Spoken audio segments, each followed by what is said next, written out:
We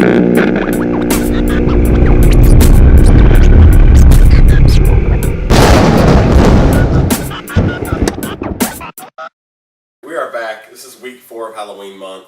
We all came together and picked Halloween. This is done by one of Roger's favorite directors we covered last review, John Carpenter. So he didn't write Halloween. He did write Halloween. Yeah, he did. With Deborah Hill. Deborah Hill did a lot of the female dialogue. Okay. 1978. Michael Myers, iconic. Everybody kind of knows it. It stars Jamie Lee Curtis in her first film. It said introducing her. Yeah, so I would assume. It did say introducing. Yeah. And it was interesting that, like I said, Janet Leigh is Jamie Lee Curtis's mother, and she's famous for a role in Psycho where she was killed in the shower. And so it's, fitting that her daughter would grow up to be in a slasher film that was inspired a lot by, by Psycho, where there's a guy killing with a kitchen knife just like in Psycho. Yeah, this is not like, a lot of, it spawned tons of slashers, but it really doesn't have a lot of slashing going on. There's not really hardly any blood or gore. No. There's a little bit of blood, but it's just like, it's a little bit. It's little, very minimal. The actresses, though, that I mentioned, Nancy Loomis, PJ Souls. Nancy Loomis did other roles. She was in The Fog. She's also in Assault on Precinct 13 as well. So The way this film shot, for me, the way the pacing and all the music and everything, it fit the times. You could get away with doing that in 1978. Nowadays, if you don't have some kind of big scare or some big shock or, I don't know, something like that, it's not really, suspense horror doesn't really get people what it did back in the 70s. They just don't do it. Yeah, I agree. I tend to agree. And I think this film had me totally suspense the whole time. Mm-hmm. I understand what you mean. Today in the theater, you gotta have the grosser, the whatever. You got Saw and stuff. Basically snuff films, torture porn or whatever is what they call it. Closest thing you can get Murder to it, right? porn. Yeah. Without it really being a true snuff film. Yeah. This, 3 people end up dying? 4 if you count the sister. If you count the sister in the beginning. Yeah. There's a But guy that'd in the be truck 4. that you see. Yeah, there's a guy in the truck, so that's 5. We had 5 murders. Mm-hmm. This is what you're saying? Yeah. Okay. Yeah, there were 3 in the house. They were actually killed that night, So it's not like a lot of your horror movies where I guess it just seems like higher body higher counts. body counts. Yeah, definitely higher. Each kill had its own storyline to it. I mean, before each character developed enough. They weren't just kills. They were the characters were kind of pretty well built, Where they're methodically picked off. You know what I mean? You kind of notice that, the sister kind of sets it up, then the guy in the truck, he kind of needs the clothes or whatever he's getting from there, and then he didn't just kill them right off the bat. He just walked in and it wasn't methodical enough for him. It wasn't pleasing enough for him, I guess you'd say. You had to make each kill mean something, I guess, or had to really show them your actions. Yeah, he was building some kind of a shrine too, or something. Yeah, the girl representing his sister laying in the bed dead. We don't know what motivates Michael Myers. He's just evil, according to Dr. Loomis. According to the doctor, who we pretty much get all of Michael Myers' character through this doctor. He is the one that delivers this guy's personality and who he is. When we find out he's just nothing but a killing machine, really. There's no one's home except pure evil. Yeah. The blackest of eyes. We don't know what he was eating on that tarp either, which is they came in and they're like, he must have gotten hungry. It's like, oh, it could have been a skunk or something, and they don't ever show, which is awesome. They don't ever show, so you just get to imagine what it is. You don't know quite what they're looking at. It's like some sort of pile of entrails or something that he's eating. And sheriff at that point, men don't do that. Yeah. It's like this sheriff. Yeah, I don't know. He's not a very good sheriff. Yeah. That's a town full of just families with parents and kids, and he's like, yeah. He's like, you think they're coming here to slaughter him? Yeah, pretty much. That's a possibility. Yeah. That's naive about it, yeah. Yeah, he was naive about all the sheriff's naive. Yeah. Small town living. The doctor, like I said, they blame everything on the kids when it's Michael Myers is doing it. Yeah. They got a serious problem, but they're just blaming it on the kids. And Dr. Loomis seems like a kind of a nut job because he's saying the psychopath's loose, but where's the destruction? Where's the chaos? Yeah. Yeah. There's nothing. Well, that's because he stands around, as a psychopath, he stands around and watches a whole lot. This guy is scary about standing and watching. it always seemed like it was just like over the top with his timing, like, you know, getting the door with the rake or being here, getting the body up there. But they had that one scene where they kind of showed how like he moves so methodically. Whenever like I pointed out during the film, where I was like, you kind of see him kind of paying off of the camera. He's like he just understands from watching and observing people how to like trick them, move with them, like, you know, move with their actions. And he might get caught sometimes. Who knows? Maybe he's not that worried about it. Yeah, I don't think he's worried about anything. I don't think he cares. He's not. He's, you know, he knows enough to stuff the bodies up, so he doesn't just like leave them out in the yard or something like that. And he knows enough to put the sheet on and kind of fuck with that chick in that way. He puts the sheet on in her boyfriend's glasses. Got a little like a sense of humor there. He's like, you know, trick or treat or whatever. Or, you know, it's just kind of strange.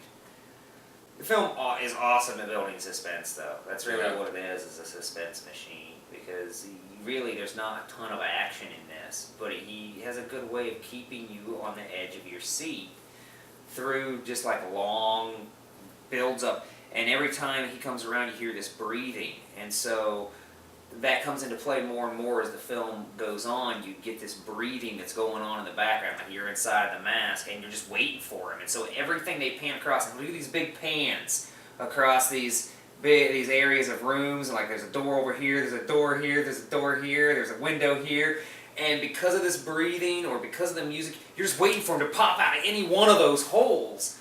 And it just has a really good, this film really builds suspense in a way that they just don't hardly do that these days. I was going to say, I think a lot too comes from his studying of Hitchcock, because Hitchcock is a master of suspense as well. Psycho came out before this, and owes Psycho the bigger nod, I guess, and then this went on to spawn more slasher films, you know.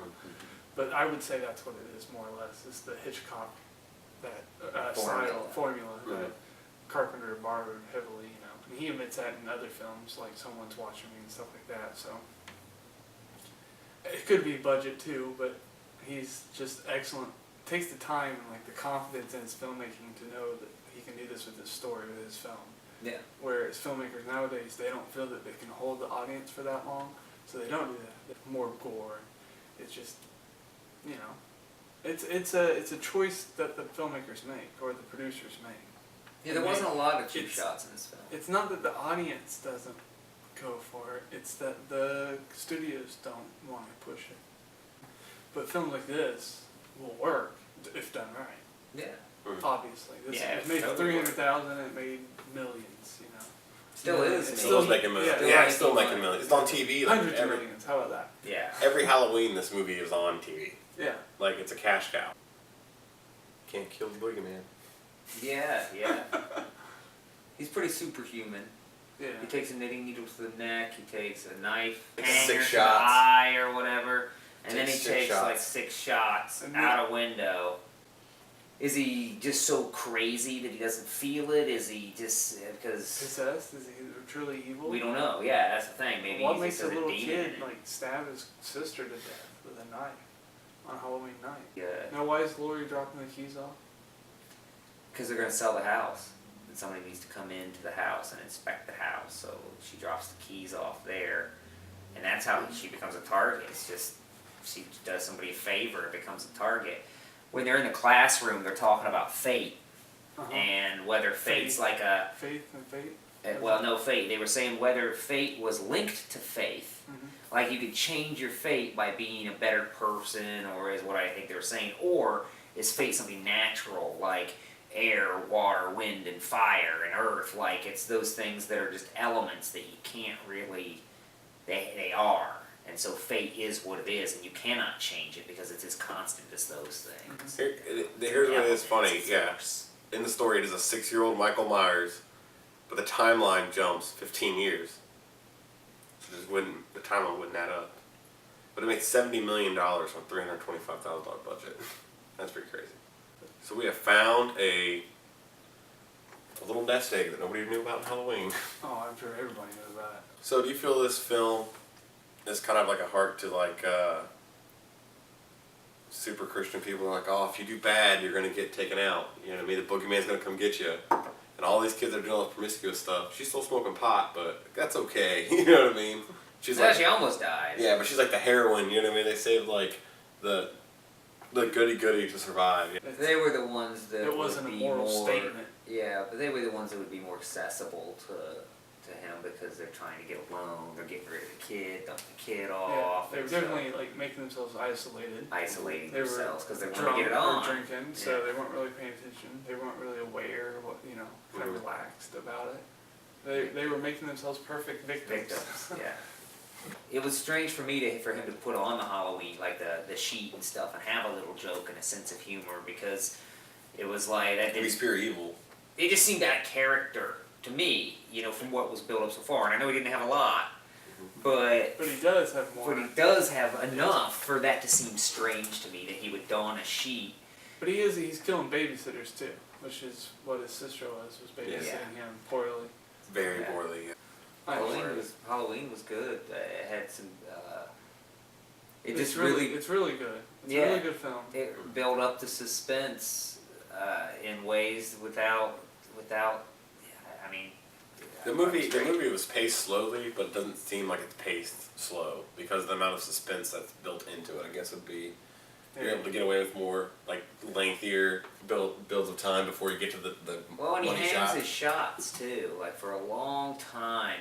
They always pan out. They walk away. Michael Myers watching people for a long time, and you're just waiting for it. You're just like, oh man. How are they gonna stop him? You don't. I mean, that's what I think. I'm like, that character can't stop him. Mm-hmm. He's a force. He's gonna kill him. They're not gonna stop him. That's the way I feel like when I'm watching it. I feel like you just need to get away, like stab him in the eye, like she did, but then don't like sit with your back in the doorway. I mean, that was another. Being in the closet, like putting herself in the the Oh my God. Yeah, she's like tying it up and he's rattling the doors forever. That is like nerve-wracking. Yeah, like totally. The nerve-rattling when he's rattling the doors. Yeah. It's just, and then he like breaks it. It's so forceful. He knew exactly where she was at. He went right over there and he knocked that down. It wasn't any like length of time of him searching around in front of the bed. Kind of noisy about it. Honestly, she was squealing and stuff. She was squealing, but she was also real noisy when she got into it. Yeah. If he couldn't have. I would have been jumping out the window. I would have been like, "For you, bye kids." Fuck the kids. Yeah. Dave's jumping out the window. Yeah. See you kids. At this point,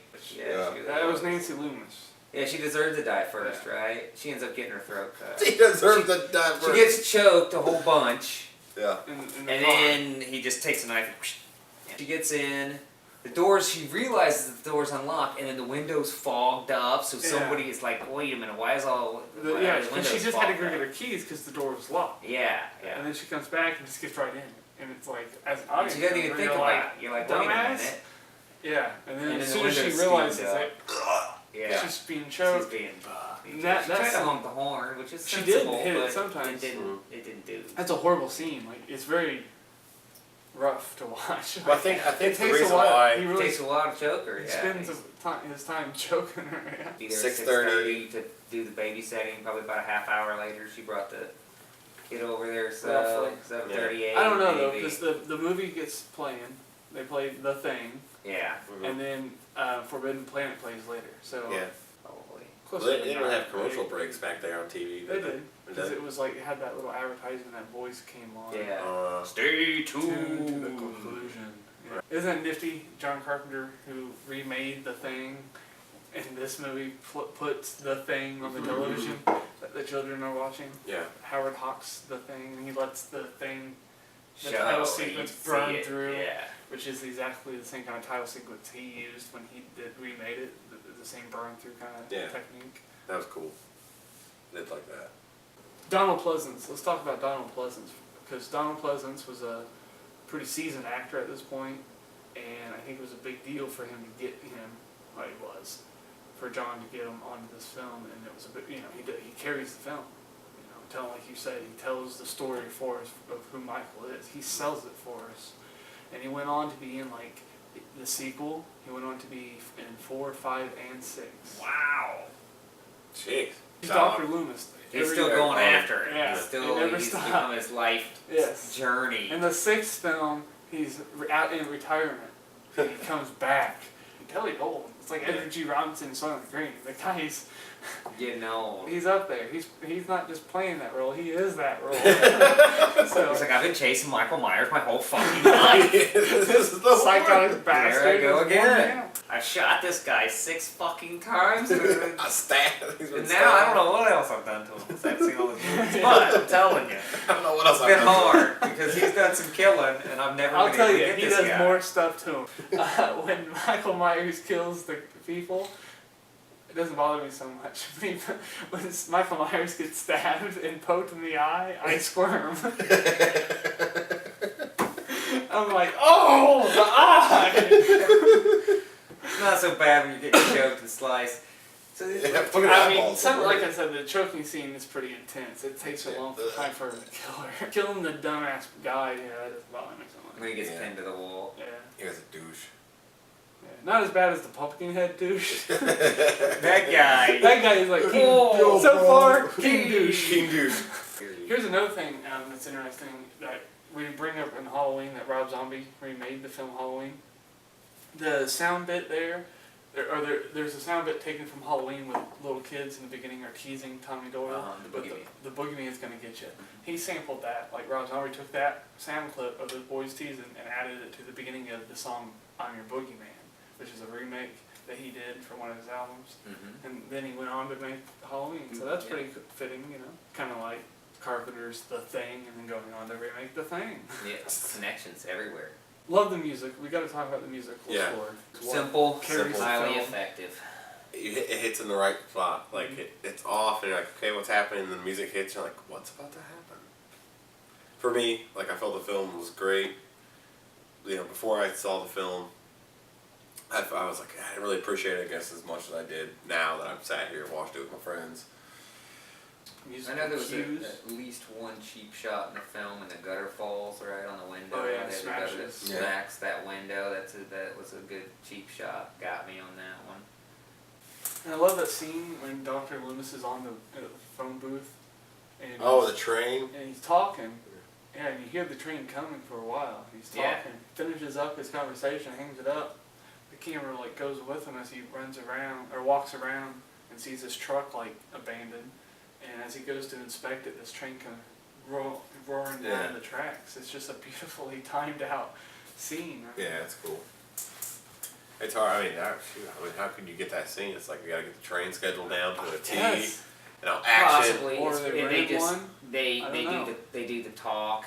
They play audio of a train over top of him talking on the phone, and then they just do a cut. And I didn't notice the cut, but they could do a cut. I don't think then. that's a cut. That's one scene. That's one shot. I felt like it was all one. That's one shot. That's why I was so impressed. Yeah, that's one shot. Holy There's no way shit. to cut that. No, there's no. He held up the phone. It's facing him. He hands up the phone, walks out of the phone booth, and the point of view Man, I'm willing is that. to pause the video and go look to find out. So it was one continuous scene. Yeah, that one was what it continuous was. shot. It was just a great shot. So either he set the shot up, or he just had lucky timing. It's a beautiful, beautiful shot. Yep, it was pretty awesome. Now that you actually go back and appreciate that being just one take, one hit. Yeah. You know.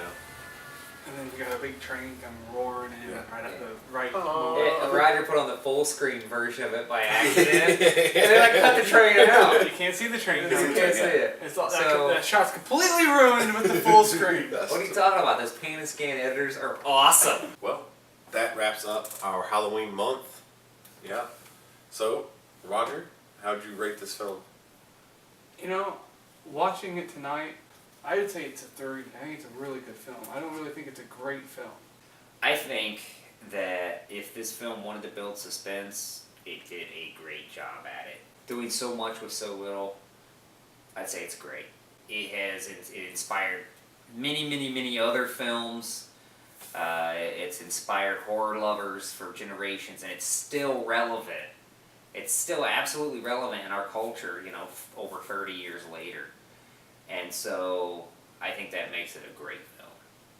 And even though the film quality's dated and stuff, it really isn't that dated of a film. It still gets you. You're not.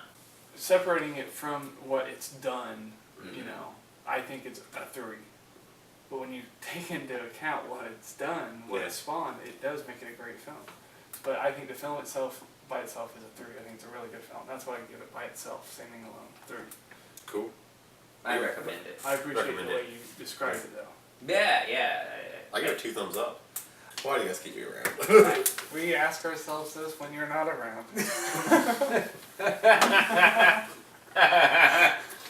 Totally. Would My pick is In Cold Blood by Truman Capote. All right. Well, hey, we'll see you next week.